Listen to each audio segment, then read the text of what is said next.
Baik, kembali dalam cerita di Subrit Berita. Kalau di awal tadi saya bersama dengan Ridaudin Daud yang mana berkongsi cerita dan juga liputan secara langsung yang beliau lakukan khususnya melihat kepada suasana dan juga ceritanya di Bazar Ramadan Taman Sri Manja Petaling Jaya. Tetapi untuk waktu ini kalau boleh saya nak terus bersama dengan Muhafidi Muhammad. Kalau diikutkan daripada kalau setiap tahunlah Muhammad Fendi sentiasa berkongsi dan juga bercerita kepada kami tentang uniknya juadah-juadah daripada negeri Kelantan ini. Baru-baru ni juadah seperti nekbat dan juga kuih-kuih tradisional yang jarang ditemui ataupun dikenali oleh penduduk ataupun orang lain. Baik, tetapi untuk waktu ini beliau ingin berkongsi dan juga bercerita tentang melihat kepada selain pada air minuman pelbagai warna dan juga nama air tuak kelapa ataupun air nira kelapa antara yang mendapat permintaan yang tinggi ataupun menjadi pilihanlah bagi rakyat Kelantan untuk berbuka puasa. Antaranya khususnya di Kampung Kelong Tumpat, antara kampung yang terkenal dengan penghasilan air tuak kelapa pandan atau air tuak kelapa wangi. Untuk kali ini, kalau boleh saya nak, sebelum kita nak bercerita lanjut tentang permintaan menjadi pilihan tinggi, mungkin boleh dikongsikan sedikit tentang proses penyediaan dan bagaimana air tuak kelapa pandan ini dihasilkan, Muhammad Fendi. Fauzi, seperti yang kita ketahui di bulan Ramadan ini pelbagai kuih-muih tradisional biasa dicari dan ianya boleh didapati di Bazar Ramadan. Namun pada masa yang sama juga ada pelbagai minuman yang tradisional di Kelantan ini termasuklah air tuak kelapa ataupun air nira kelapa. Yang mana tuak kelapa daripada Kampung Kelong itu antara kampung yang terkenal untuk penghasilan air tuak.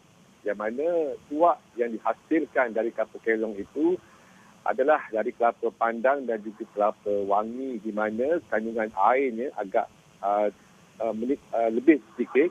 Pada masa yang sama juga bauan ataupun air tuak itu baunya harum berbanding air tuak daripada pokok kelapa yang lain. Dan untuk makluman Fauzi, di kampung tersebut kita dapat melihat bukan seorang pengusaha sahaja yang menghasilkan tuak kelapa ini. Sebenarnya sebaliknya terdapat beberapa orang lagi pengusaha yang menghasilkan tuak kelapa. Namun saya berkesempatan menemui Pak Mat Tuak yang sudah 11 tahun berkecimpung dalam aktiviti menyandap tuak dan beliau memaklumkan semalaman beliau mampu memanjat 140 batang pokok kelapa dan melakukan aktiviti menyandat ataupun di mana mangga kelapa yang belum berputik ataupun belum berbuah itu ditoreh. Itu yang dinamakan menyandat dan diletakkan cukir ataupun botol bagi menadah titisan air daripada gusan palma ataupun gusan bunga itu.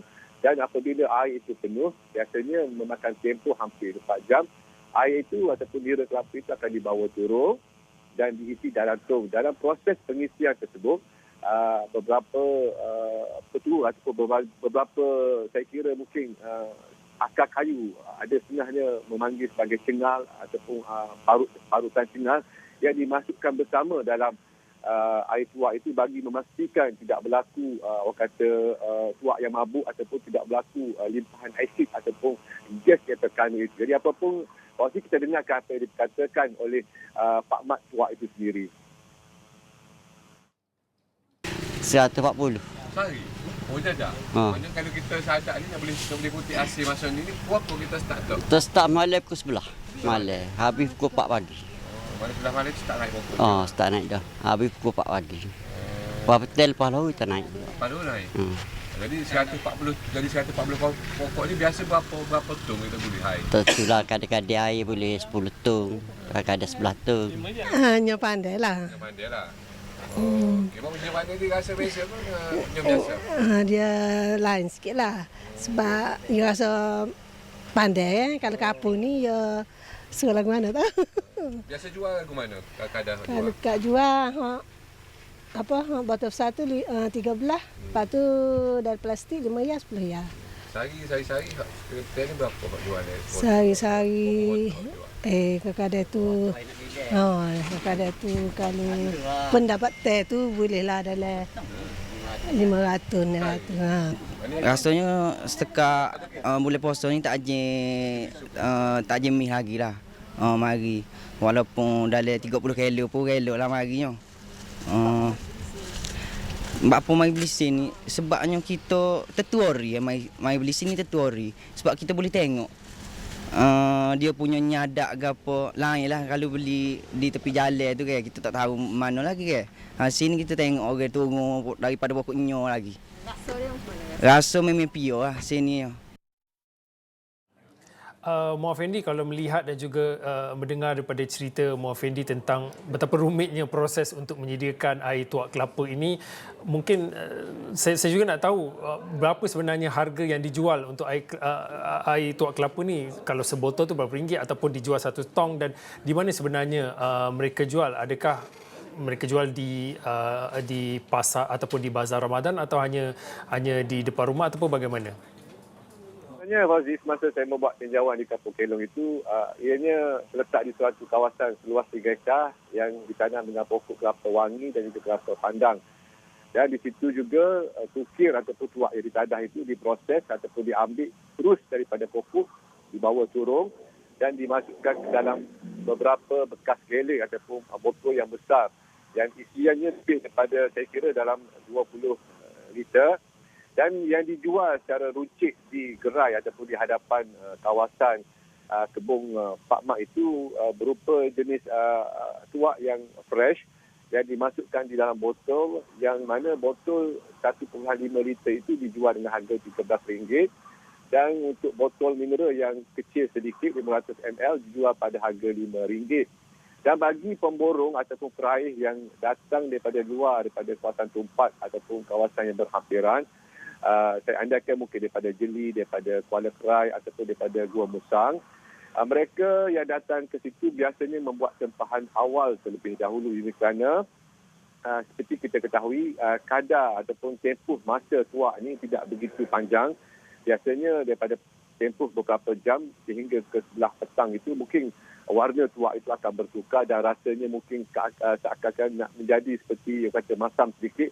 Untuk makluman Fauzi, tuak sebenarnya itu asasnya, air asasnya di mana tuak biasanya dijadikan sebagai manisan ataupun dipanggil nira kelapa yang direbus ataupun dimasak dengan kadar tempoh yang berjam-jam belum dijadikan manisan.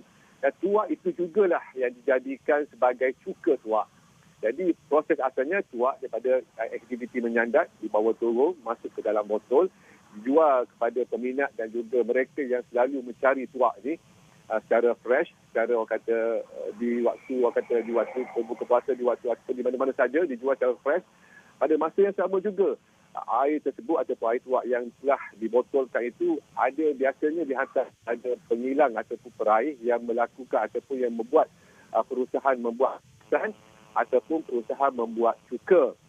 Dan untuk makluman Fauzi, sebenarnya tuak Pak Mat, tuak di Kampung Kelong itu turut diminati oleh penggemar tuak di Kuala Lumpur. Saya dimaklumkan oleh Pak Mat bahawa setiap hari beliau terpaksa menghantar antara 2 ke 5 botol tong air tuak itu ke Kuala Lumpur, di mana tuak yang dihantar ke Kuala Lumpur itu pada malamnya Pak Mat terpaksa membawa masuk ke dalam freezer bagi tujuan untuk frostkan tuak itu.